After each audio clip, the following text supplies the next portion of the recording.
Next updates చూస్తే సాగు తాగునీటి కోసం రైతన్నలు ఇప్పుడు రోడ్డెక్కారు. సాగర్ జలాశయం నిండుకుండలా ఉన్నా సరే ఎడమ కాలువ పోటెత్తి పారుతున్నా తమకు మాత్రం నీరు అందడం లేదని అంటున్నారు రైతులు.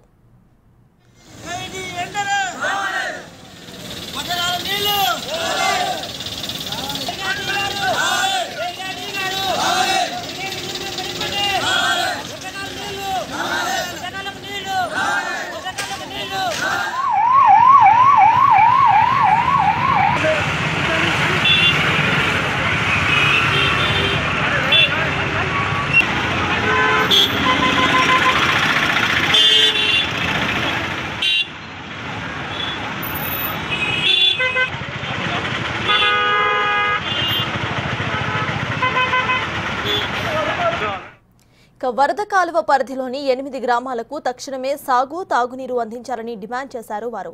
వరద కాలువ పరిధిలోని భూములన్నీ కూడా బీడుగా మారుతున్నాయని ఆవేదన వ్యక్తం చేశారు.